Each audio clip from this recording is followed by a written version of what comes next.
Good morning, good afternoon, good evening, good day. Hello. I'm not sure when you're listening to this, but you are listening to the Portsmouth Proud podcast.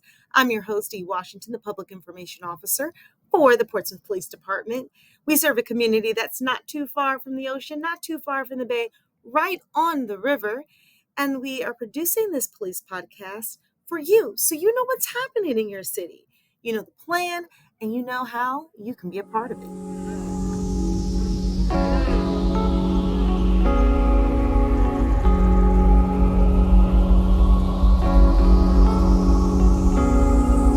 Episode 18 of the Portsmouth Proud podcast, and today we have a wonderful guest. We have Captain Richard Springer here with us today. Welcome, Captain Springer. Thank you, ma'am. Thank you so much for joining us. So when I start, I like to just get a little bit of background information. So can you tell us, where is Captain Springer from?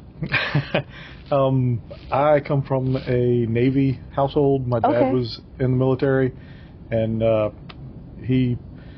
when I was born, we lived up in Washington, D.C. Okay. And when I was about 3 or 4, he transferred down to Norfolk. We moved to Virginia Beach, and that is where I grew up. So I'm technically from D.C., however, for all intents and purposes, Hampton Roads is home. Okay. So you are Hampton. I'm going to say you're a Hampton Roads native. So you grew up here. You've been here since 3. I would say you're a Hampton Roads native. Exactly. Okay. So what brought you to a career in law enforcement? So you're a captain, so this is a career. This is not just a job. So what brought you to law enforcement? This has definitely been a career. I'm in my 30th year in law enforcement now. Okay. So honestly, it's cliche to say it's a calling, but it really is. This is something that I've always wanted to do my whole life. I want to be a police officer. You know, that's as a kid when you dream of doing things and people ask, what do you want to be? It's police officer is what I've always wanted to do. I've had role models in my life who were police officers that I looked up to. I had a friend in my class, her dad was a police officer with Virginia Beach, and actually had a couple of police officers that lived near us growing up, and it's just something that I've always, like I said, felt called to do. I enjoy public service. So neighbors, friends, you saw people in law enforcement. You saw people as police officers. What was it about what you saw from them that you were like, you know what, that's what I want to do? Wow, that's a hard question to pin down specifically what it is about it. You know, of course, being in uniform and the respect that brings, and you know, it's kind of not a celebrity status by any means, but for a kid to see someone in uniform, it's kind of slightly awe-inspiring. Mm-hmm. And you know, just always thought it was amazing to see that shiny police car, or you know, they get out in their nice pressed uniforms. But I think the ideal of helping people is the most attractive part of the job, in my opinion. Okay. To me, you know, I can speak personally over, 3 decades, there's been nothing more fulfilling than being able to help somebody. Right. Okay. So, I mean, it's realistically the closest thing to a real-life superhero. Yes, it is. That a kid can imagine. Yes. You've got your bat belt with all the gadgets and gizmos to do whatever you need to accomplish to save the day. Yes. Yeah, it is. Real life superheroes, yeah. I like it. So you started, your desire started when you were young to become a police officer. And so you have to, did you start your career here in Portsmouth, or did you start somewhere else? Actually, I started in law enforcement as an auxiliary with the Portsmouth Sheriff's Office. Okay. They sent me to the academy with the Norfolk Sheriff's Office, and I did very well in the academy, and Norfolk said, hey, if it's okay with the Portsmouth Sheriff, can we offer you a job? And I'm like, well, the opportunity to do it full time and get paid. And Right. Absolutely. Right, because auxiliary is a volunteer position. 100% volunteer. So I didn't realize that there were auxiliary positions in law enforcement until I started working at the police department, and there's volunteers who do that work. So yes, so definitely, because this is at the beginning, I would have definitely took up that offer to get paid full time to do what I love. Absolutely. Yes. Absolutely. But there's a lot of people that have other things in their lives that they really enjoy, or that bring them financial stability, but Right. they still want to be a part. They Right. still want to help out. They still want to do law enforcement. So we provide those opportunities for auxiliaries to, volunteer to come to be, whether it's police officers or deputy sheriffs. A lot of positions available for people that want to do it, but they have a full-time career or Right. something else, that keeps them from being able To do it full-time. Right. So when you went through the academy, did you have to, when you made the switch from being a deputy to becoming a police officer, is it the same academy that you go through, or is it slightly different, or how does that work? It is actually a completely different academy, similar but different. Okay. The Department of Criminal Justice Services, DCJS, is who certifies everything from security officers, deputy sheriffs, police officers, and they have different training requirements for each. Okay. Like our security officers here go through the Special Conservatives of the Peace training, they're SCOPs. Oh, okay. Which is different than the ordinary armed or unarmed security officers, which is different than deputy sheriffs, which a lot of deputy sheriffs go through the same training that police officers go through, because they especially outside of the metro areas of the state, oftentimes deputy sheriffs are the law enforcement. Yes, yes. You have state police and you have sheriff's office in Right. most counties outside of the cities. In the cities, however, while they have the law enforcement authority, they can make arrests, they can do similar things that police officers do. Their primary responsibilities are to the jailers for the local jails. They are courtroom security, and they serve civil processes. Okay. So when I went through my initial training as a deputy sheriff, it was basic jailer certification, which includes courtroom security and civil Right. process service. When I transitioned to the police department, I still had to go through the basic law enforcement certification, Okay. which was, a whole separate academy. Okay. So the academies are different, but how was that, how was the actual job different? So you were a deputy with Norfolk, you come over to Portsmouth as a police officer. I would say night and day, because when you're dealing with the sheriff's office, and I don't mean to say anything derogatory, but it is an elected official position, and all of their deputies are at will. Okay. Meaning they work, at the pleasure of the sheriff. Right. So there's a lot of politics involved in sheriff's offices. Oh, okay, okay. A lot of politics involved in it. Where Okay. here we are civil service, and it's just a completely different way of doing business. Okay. So you just said that, or you said that this is your 30th year, and what kept you from 20 years, I guess you can retire at 20 years, to going those 10 additional years or continue to have a career? Because I hear a lot of people, they're like hitting 20, 21 and they're retiring, and you're 30. So what was it that kept you in law enforcement? I would say several things. Okay. Our retirement system is based on the Virginia retirement system. And that for full retirement requires 25 years and age 50. Oh, okay. To collect full retirement. You can Got get it. a reduced retirement at 20 years, but you still have to be 50 years old. Got it. Okay. I'm still in my 40s.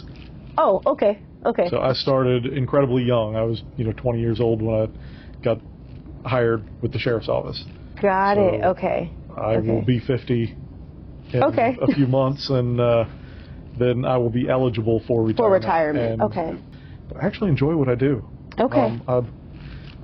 Like I said, I love helping people, and I feel like that's the biggest thing that we do as law enforcement. Yes, we enforce the codes that are on the books, but really when it boils down to it, we serve the community. We help people, and it's just something I've always enjoyed doing. So you love helping people, and you enjoy your job, which is why the longevity. Do you have a most memorable moment? Maybe there are a few, but do you have one that you can maybe talk about? I will bring up something that, when asked about that, it usually pops up there as the forefront just because it's so unique. Okay. There are very few people in the past century who can say that they have apprehended a bank robber from on horseback. What? Okay. And okay. I can actually say that I've done that. That was an amazing thing. We had somebody attempt to rob a bank downtown. They then fled, attempted to rob a one of our hotels in the downtown area, fled before, as officers are trying to locate where they are. I was coming downtown to patrol on horseback. I was in mounted patrol at the time. Oh, okay. And heard the call go out and parked the truck and trailer, offloaded the horse, and figured I could start, doing a search for this individual, because as far as we knew, he was on foot somewhere. And from on horseback, you have a completely different vantage point than when you're driving around in a car. Right. Okay. Yes. Yes. Sat almost 10 feet tall. My horse was very large. And you can look in beds of trucks. You can look, through car windows and see floorboards. And in this particular instance, it was near. We have a cemetery near downtown, and I was like, let me just see what I can see in there. And sure enough, he was hiding behind one of the gravestones, where we'd had officers in cars drive through the cemetery looking. Right, and they couldn't see him. Okay. I was able to, over the wall, see him hiding behind gravestone, was able to call him out and actually take him into custody. On horseback? On horseback, handcuff and everything, called it in, and of course other units arrived to take him downtown. That certainly is memorable. Indeed. That just okay. Because, like I said, it was so unique. It's not something that many people get the opportunity to say they've ever been able to do or will be able to do. It's just such a rarity. Yeah, but, that's like, all I'm thinking is like Bonanza. I'm thinking of like Western. Okay, that's crazy. Okay, that will definitely, that's a memorable. So that one is, definitely one of the most memorable moments in my life. Now, did you always want to be on mounted patrol? I grew up loving horses. Okay. Honestly, did not think about it at all. I was focused on being a police officer. Mm-hmm. Became a police officer here in Portsmouth. We have everything that the largest of police departments offer, with the exception of a bomb squad and an aviation unit. Mm-hmm. Everything else we're able to have with our department. I say it's big enough to mirror the largest of departments, but yet it's small enough for us to actually know everybody on the department. Right. But anyhow, as I'd progressed through training, became cut loose on my own, and saw an announcement for vacancies in mounted patrol. Mm-hmm. And I was like, as a pretty young officer, I'd only had about 2 years on at the time, I said, that might be fun. And I was incredibly fortunate, was selected, I'd applied for it and was one of the ones selected for the position, and was able to do 8 years in mounted patrol. So, okay, when you apply for these specialized units, mm-hmm. did you already have to have experience riding horses, or? It was not a requirement.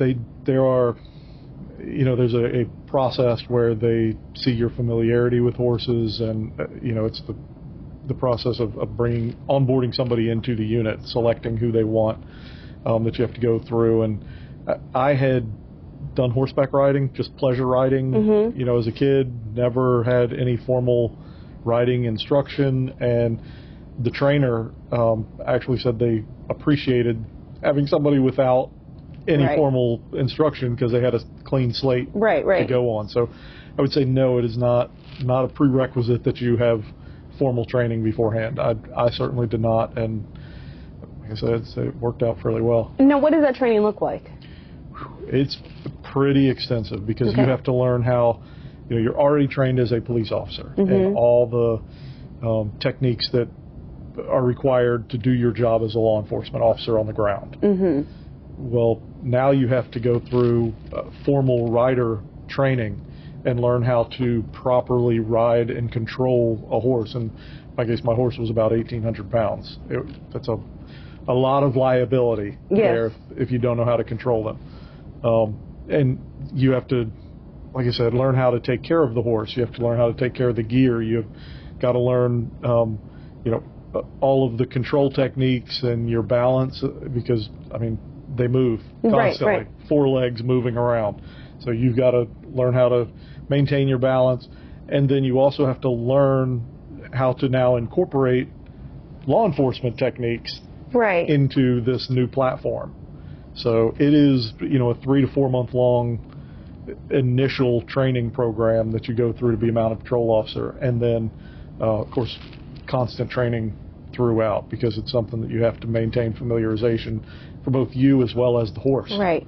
Has to learn, what is expected of them and maintain that level of training. So, okay, because I wouldn't have even thought about this except for the story that you shared about.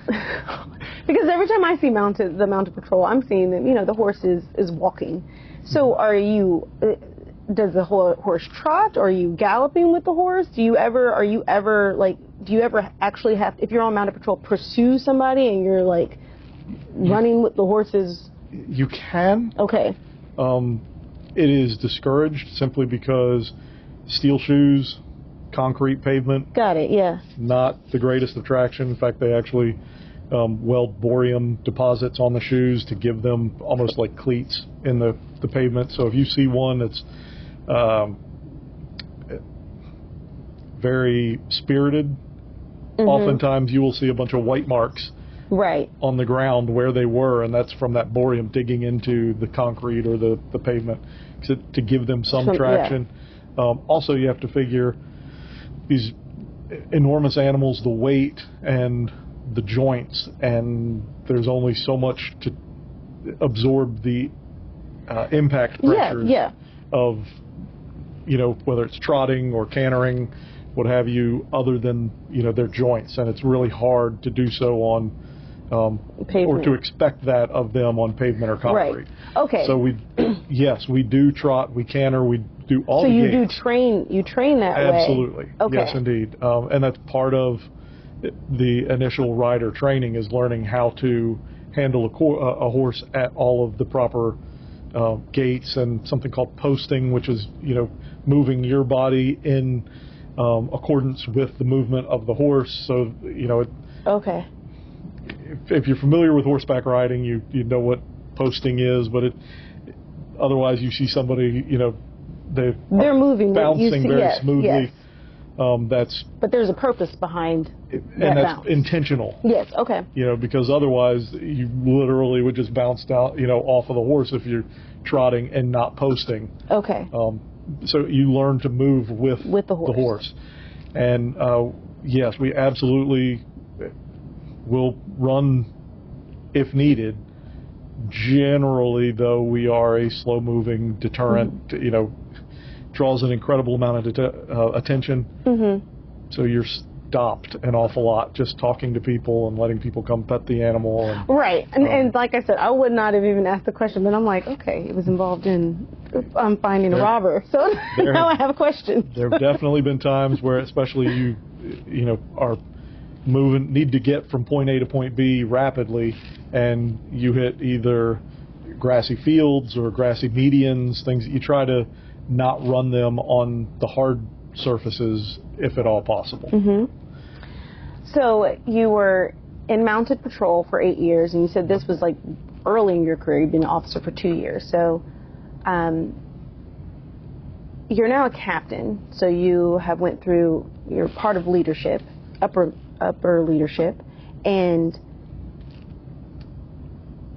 did you set out knowing that's where you wanted to be? Not at all.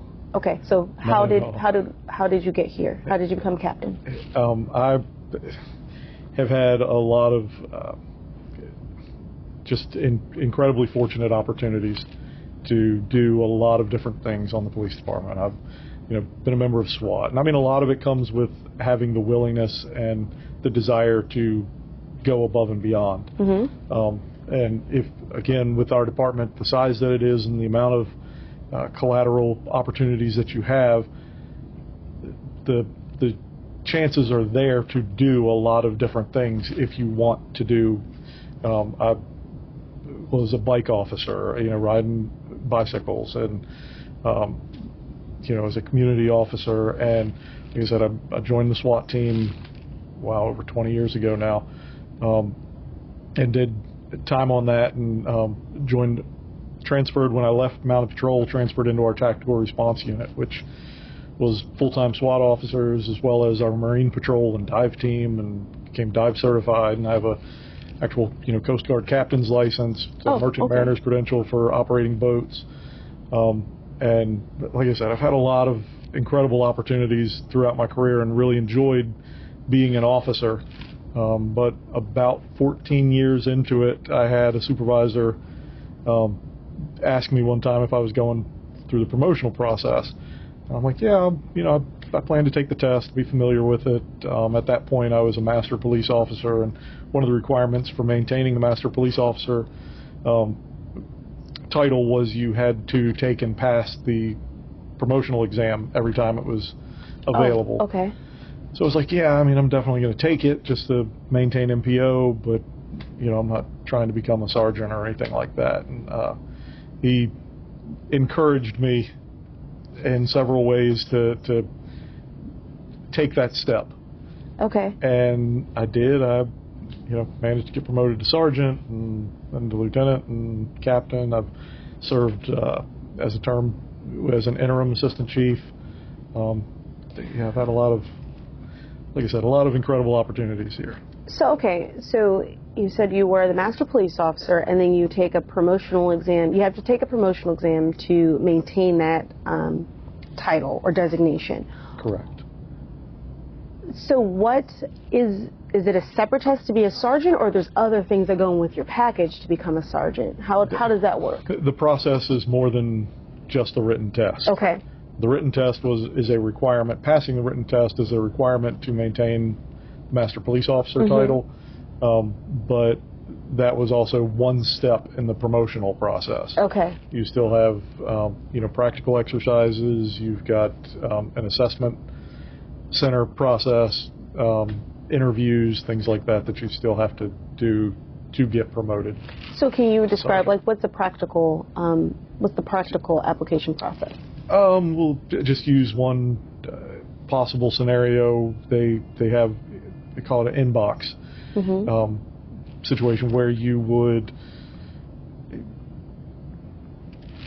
be the sergeant in patrol for today, and you're about to go in and start lineup, and you've got, here's the items in an inbox, a list of whether it's directed patrols that need to be put out, or a situation from the previous night, or just a stack of things, and you have to go in front of people and host a lineup.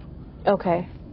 And you are critiqued in your ability to do so, and how you prioritize the things in the inbox, and how you communicate those things to the would-be officers in the room in the lineup. Okay, so I didn't know that. So when you are moving up in rank, I knew that you had to take a test, and I knew there was an interview, but I didn't know that you actually have scenarios, or I don't recall, that you have to have scenarios that you're working through, and there's like a judge or a panel or someone that's judging. Correct.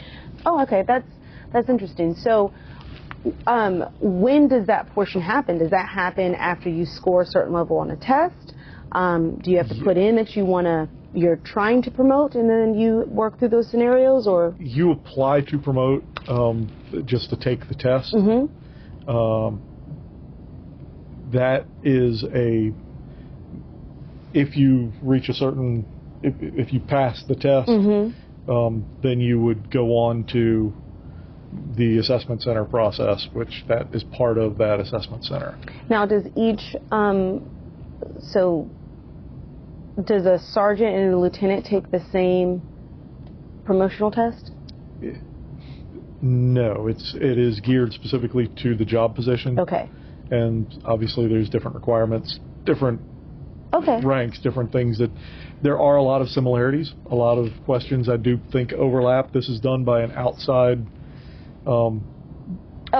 company that actually creates the test. The MPO and the sergeant's test is the same. It's the same. That's the same test. Okay, that's what I was trying to. Got it. Yeah, to maintain your master police officer status, you take the sergeant's test. Okay. You have to pass the sergeant's test. Okay. To prove that you at least have the knowledge of where you're trying to go. Okay. Yeah. That makes sense. But I didn't know about the scenarios portion of that process.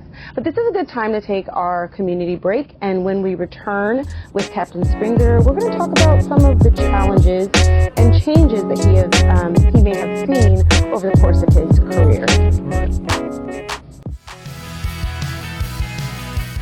Are you considering a career in law enforcement? Sign on today as a Portsmouth police officer and receive up to $1,500 if you're already Virginia certified. We offer a $1,000 allowance for a bachelor's degree and a $500 allowance for an associate's degree on top of your base pay. Officers can also earn additional income on time spent in court and at community events. Visit our website at portsmouthpd.us for more information on how to apply.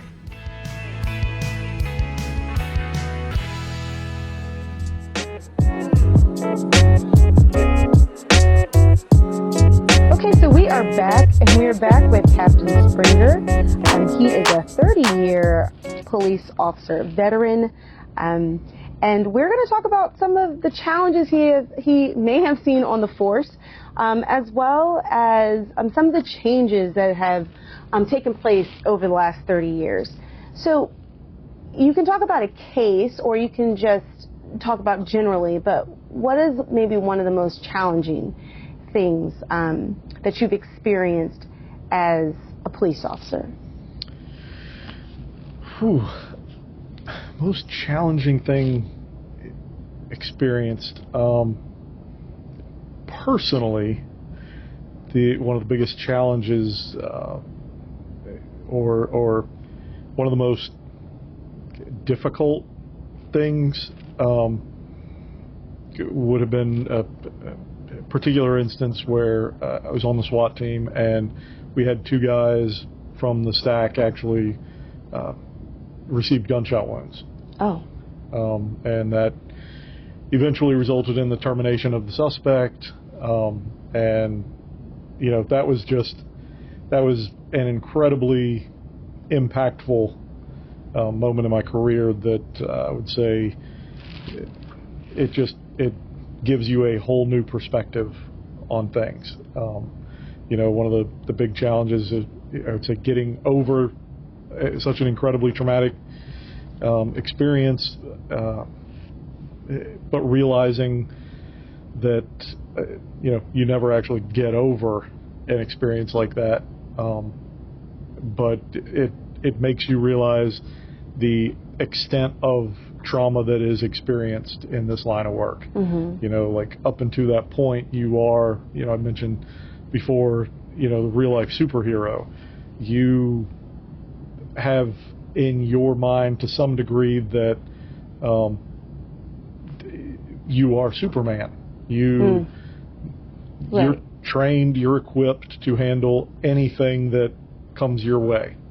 And we are, it is a dangerous job. We know that it's a dangerous job and carries with it, you know, life-threatening instances, and we have the training to protect ourselves and to protect other people. We have the equipment to protect ourselves and protect other people. I mean, we wear vests that bullets don't go through. Right. You know, and on the SWAT team, it's that much more amplified because we know that the likelihood is that you're in an even more dangerous position more frequently, and you have even more protective equipment, helmets and heavy vests, you know, to take different caliber things.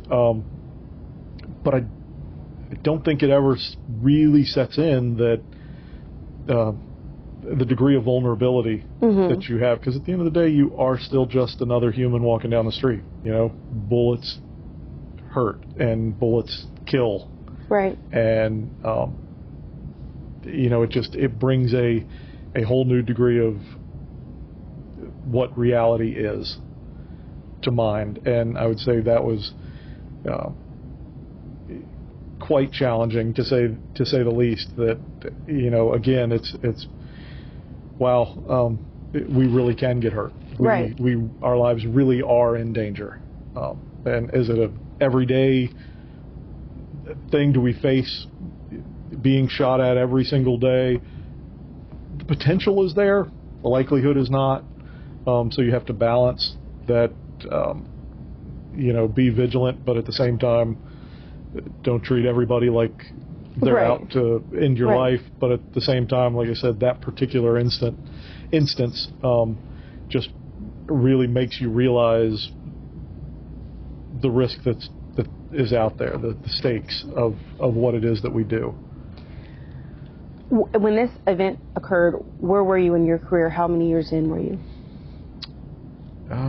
11 years and Okay.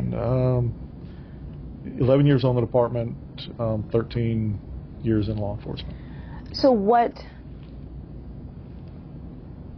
Okay, you come in that day. You don't think you're Superman, but you have that in the back of your, it's in the back of your mind. Correct. Okay. It's not a sense of egotism. Right. No, where, it's just. oh, I'm all powerful, I can do this. But Definitely. at the same time, you don't. It's not at the forefront of your thought every day. So you can be hurt, or this can Correct. be. Yes.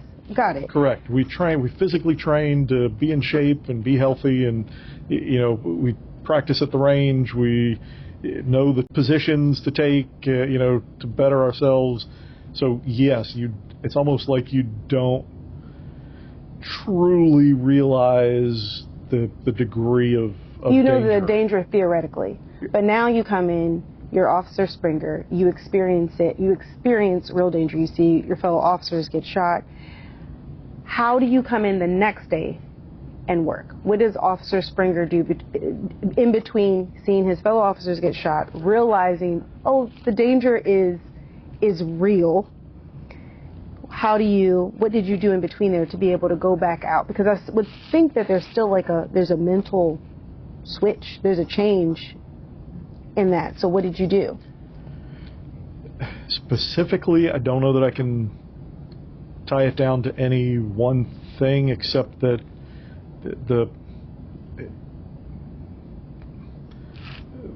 what's ingrained in you is that there is a job that has to be done. Okay. There's a mission that must be accomplished, and we've got to go do the job.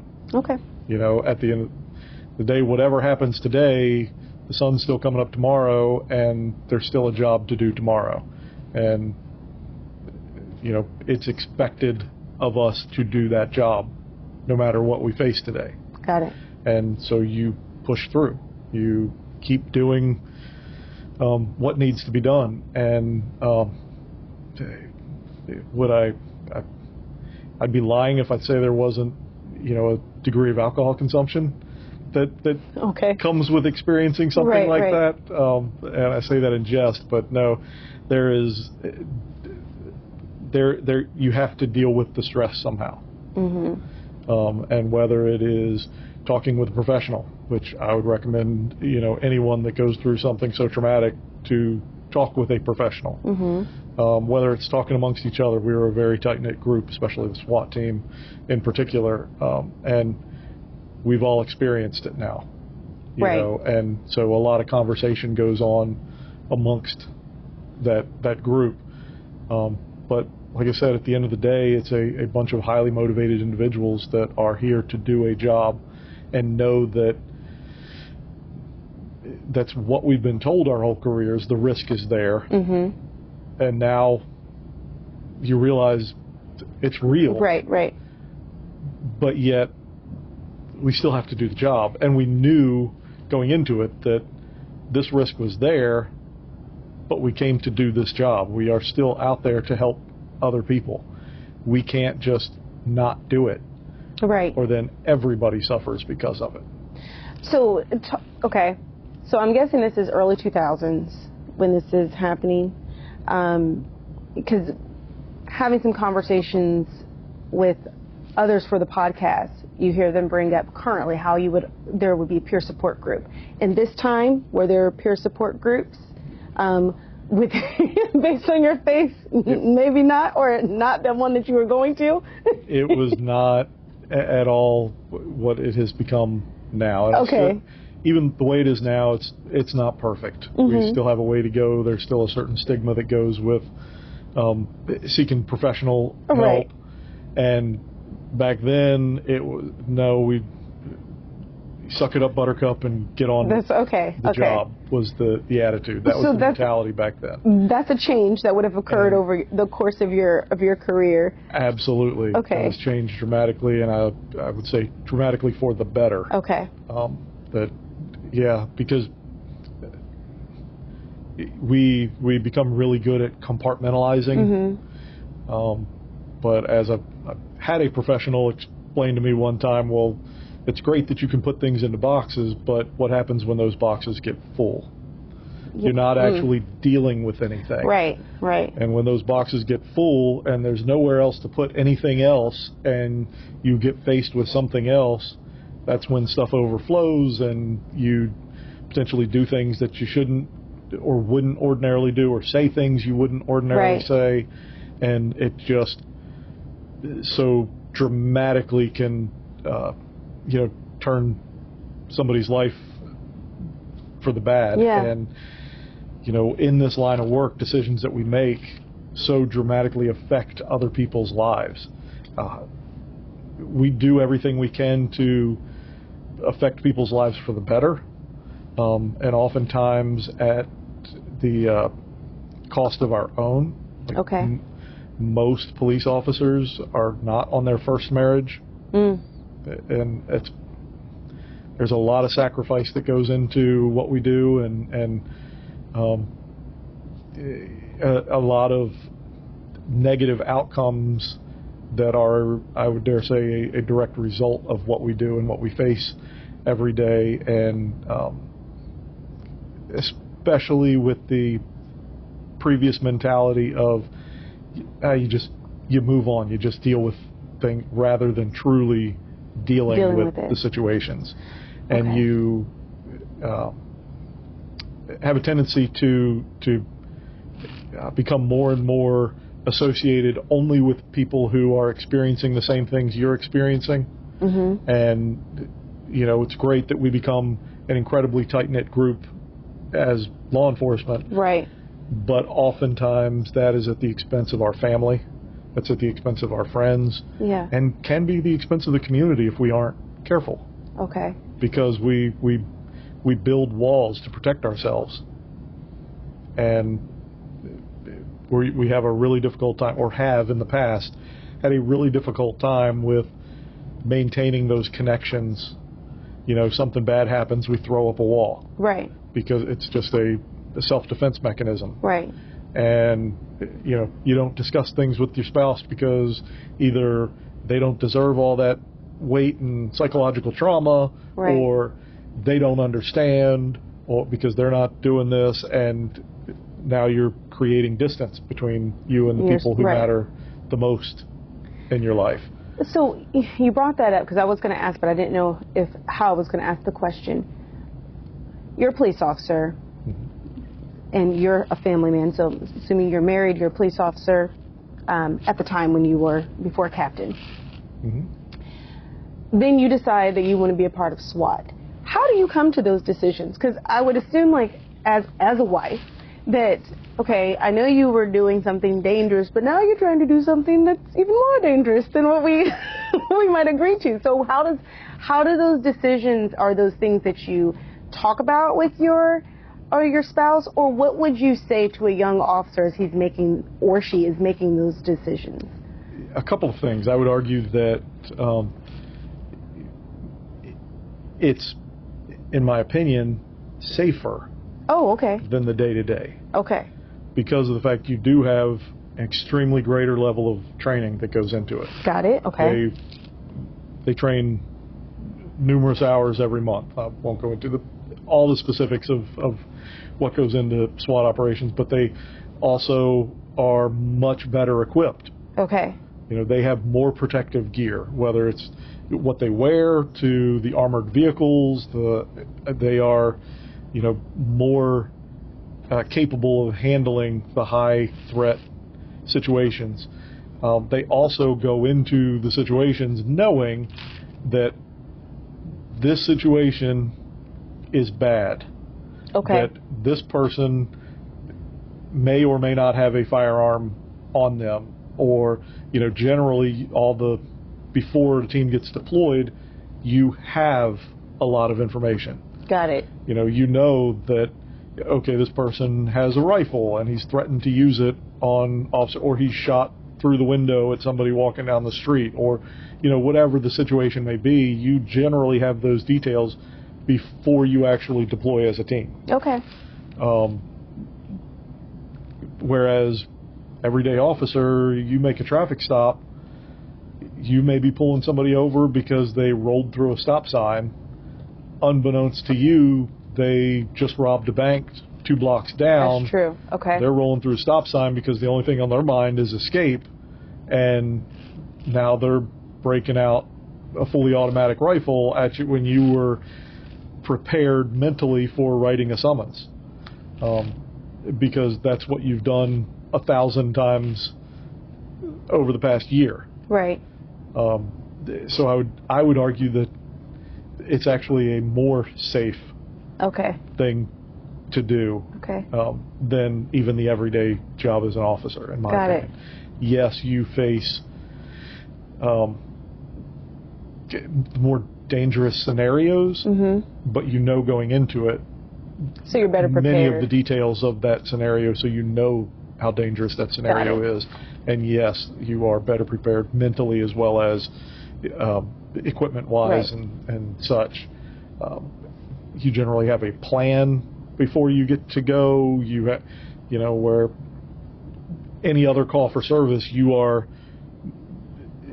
still going through a plan, but it's not as formally planned out as right, because you don't have all the details and information. Correct. As you you did a wonderful job in explaining that. However, I would say too that yes, you have to communicate with your significant other, and I mean, this is a difficult job. It's a difficult job to convince family members and significant others to support making the decision to do law enforcement in general. But I would hope, if that's the agreed upon career path, that if somebody really has an interest in doing something extra collateral like SWAT or something like that, that they could express their desire to do so, and that they would get the support that they need. I would hope. I mean, if not, you definitely don't want somebody to do it whose significant other doesn't want them to do it.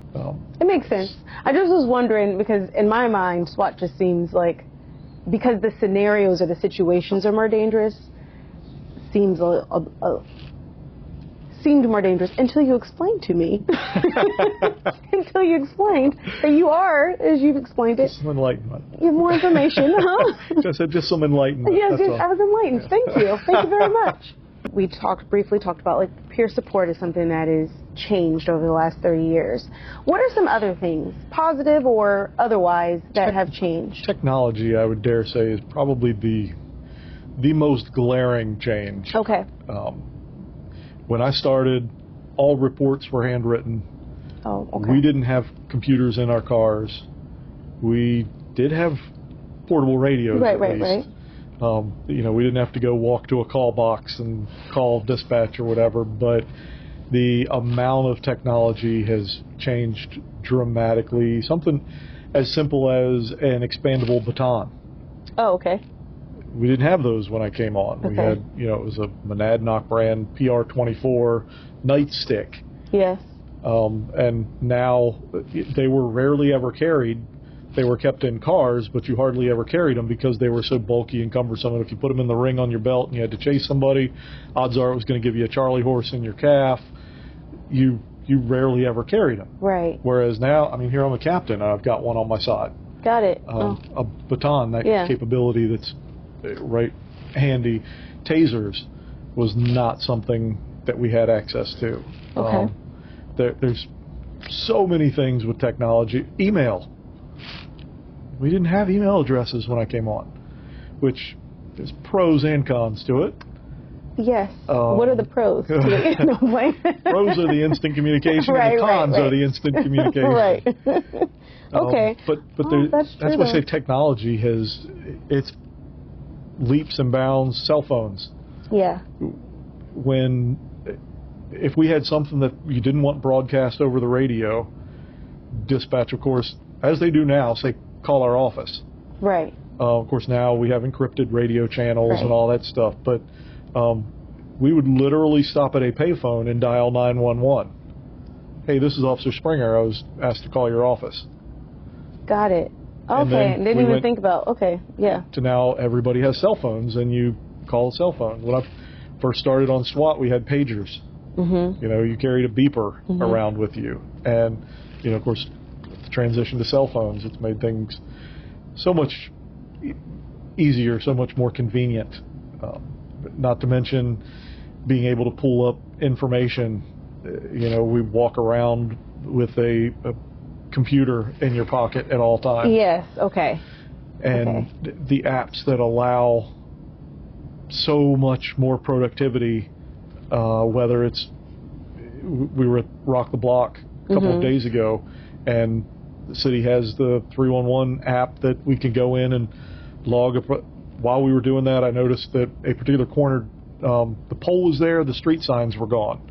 Okay. Went on the app and boom, entered that in, so that'll get addressed. Got it. Whereas before, you had to know who to contact and go in and either do a report or at least let them know by phone that, hey, this is what needs to be done, and it's so much more efficient with technology now.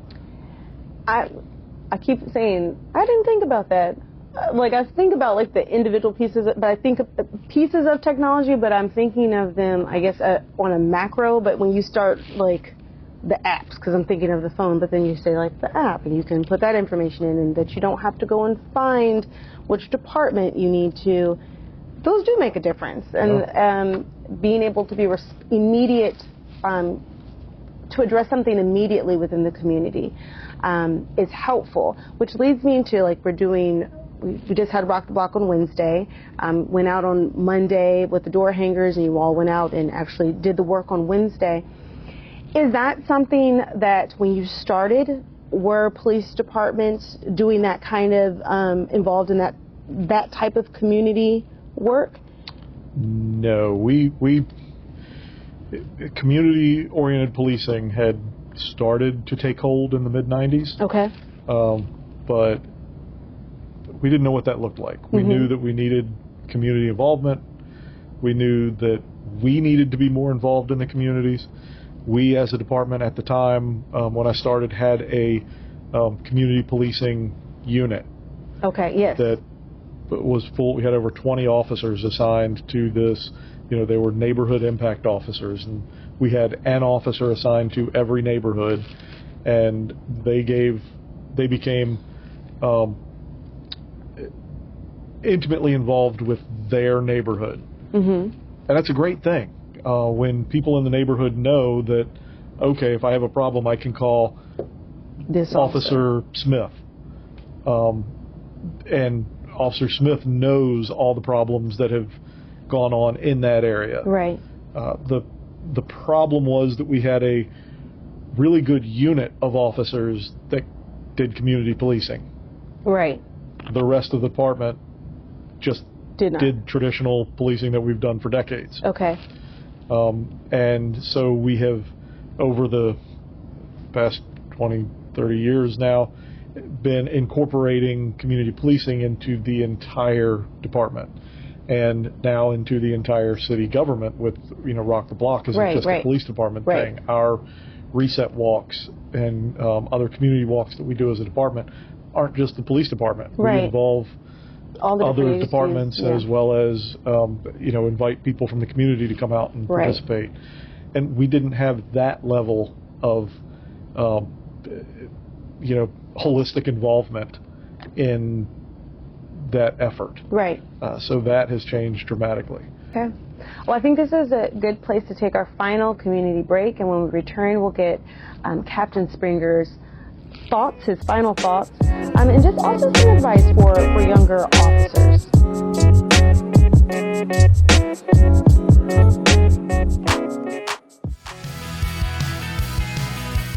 Are you considering a career in law enforcement? Sign on today as a Portsmouth police officer and receive up to $1,500 if you're already Virginia certified. We offer a $1,000 allowance for a bachelor's degree and a $500 allowance for an associate's degree on top of your base pay. Officers can also earn additional income on time spent in court and at community events. Visit our website at portsmouthpd.us for more information on how to apply.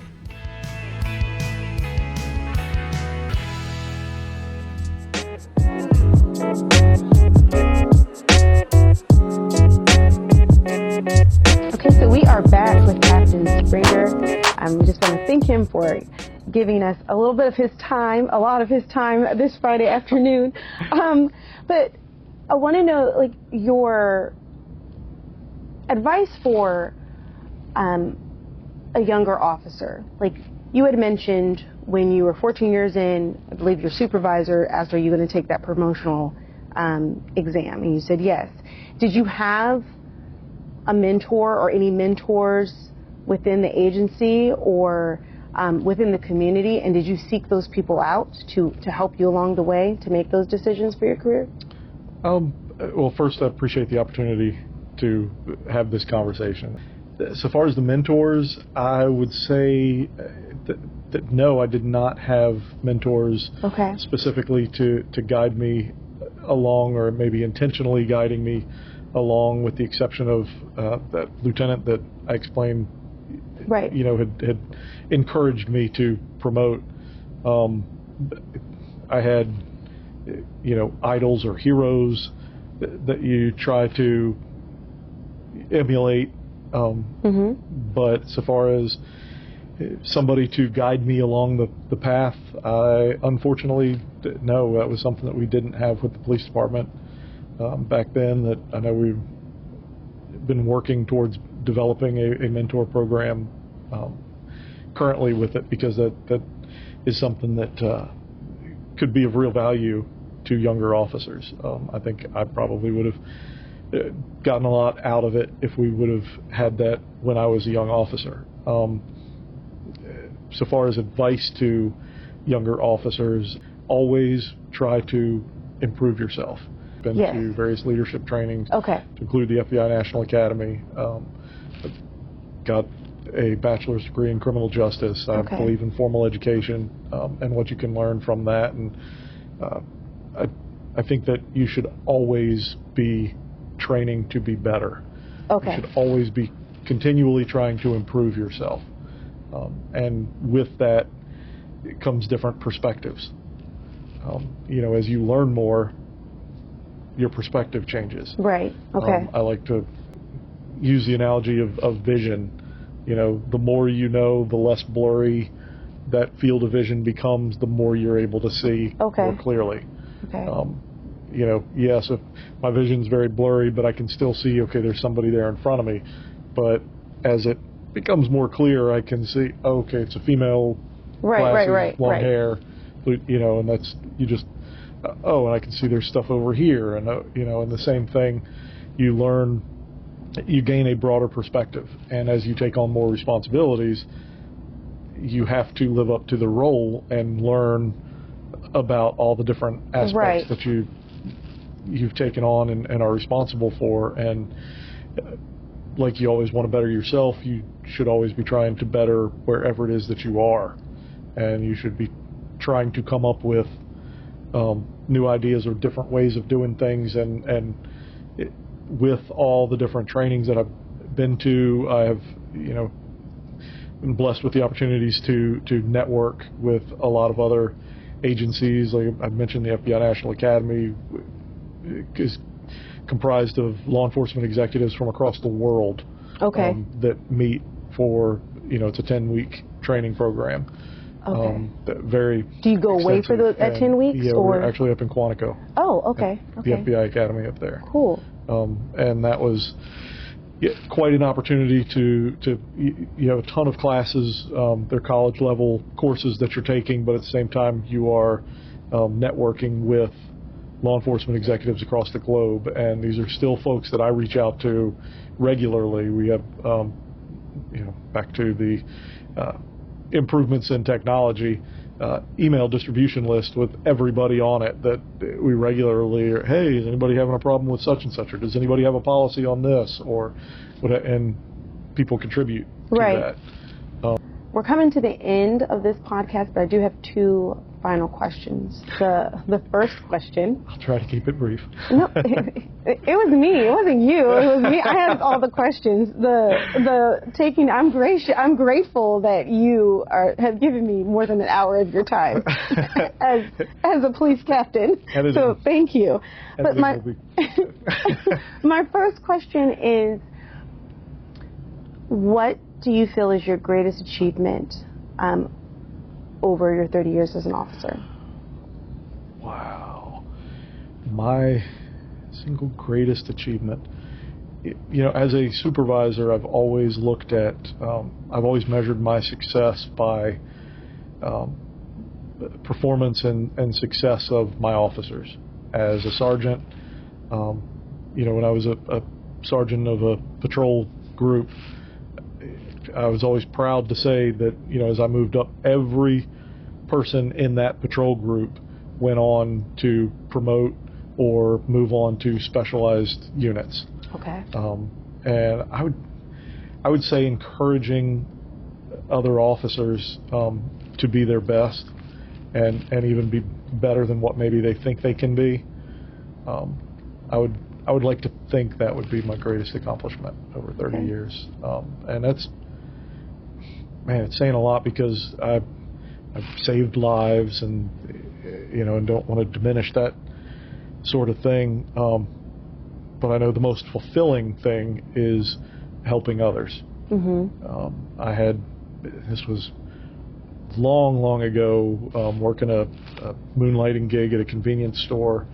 A lady came up to me and was like, Officer Springer, right? Because I was just an officer at the time.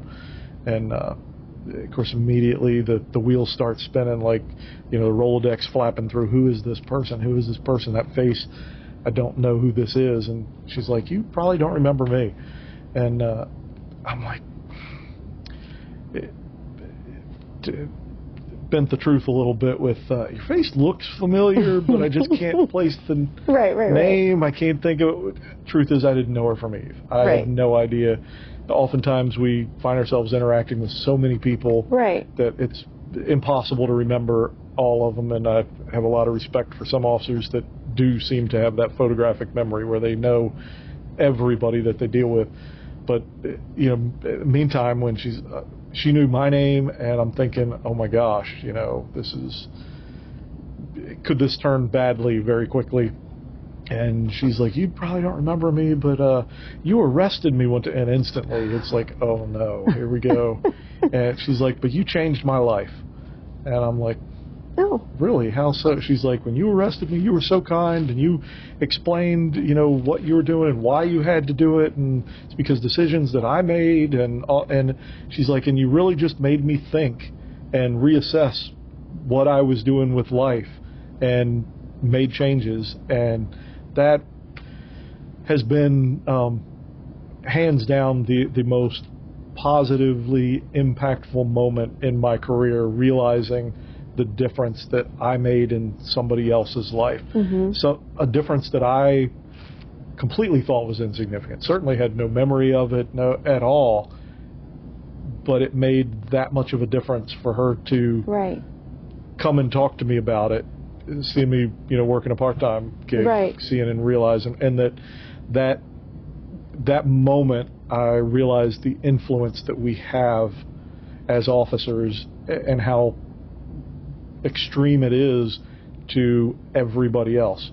And while, yes, I looked up to police officers as a kid, I never saw something that I was doing as a police officer as being so significant. But that moment alone, and that is something I would definitely and have passed on to new recruits when I talk to them, to keep in mind what we do truly affects people's lives. Every encounter we have can affect somebody's life for the better or for the worse. Oftentimes, depending on how we conduct ourselves. Yeah, because it was the way you treated her that made that impact in a probably stressful situation and unfortunate, but the way that you behaved. Domestic assault. Yeah. Thing that I had arrested her for, which then too, you have, the guys always get arrested. Right. And in this case, it was just the lady. happened to be a female. Yeah. And so my final question is, what's something about you that most people don't know, but you'd like to share? Whoa, good question. Most people don't know, and that I'd like to share. Right. Because that changes it that too. Changes, yes. Oh man. Gosh, I've already talked about riding horses and driving boats. I would dare say most people don't know that early in my career here on the Portsmouth Police Department, well, I told you we have everything on this agency except for a bomb squad and an aviation unit. Mm-hmm. Well, the only aviation unit locally is Virginia Beach Police Department. Mm-hmm. I grew up in Virginia Beach. I was living in Virginia Beach at the time and actually volunteered with Virginia Beach's aviation unit for 5 years as a flight officer. Oh, okay. One night a week, went and flew around in their helicopter. Every Wednesday night, I was up flying around over Virginia Beach as a civilian flight officer, even though I was a police officer here. Okay. They allow volunteers to do that sort of thing out there, and using the police radio and operating the night sun and FLIR and all that from a helicopter, and even had occasion to fly the helicopter from time to time. Okay. So Captain Springer is Richard Springer. He's James Bond. He's Oh, he's my got a goodness. captain's license. He's flying helicopters. Oh my goodness. He's SWAT. He's doing all the things. Riding horses, catching robbers. It has been a lot of fun. It has been a very fun ride. Okay. It really has. Okay, well, you left it on a high note, literally, from helicopters from the sky. 800 feet up. Yes. Well, thank you so much, Captain Springer, for stopping by and just talking with us and discussing your career. And I know you are retiring soon, which is why we had to make sure you got in this week. But just thank you for your time, sir. Thank you for your service. And for the residents, like Captain Springer said, the police department, they need you. They need the community. And remember that this is your city, this is our city, so let's work together to make it great.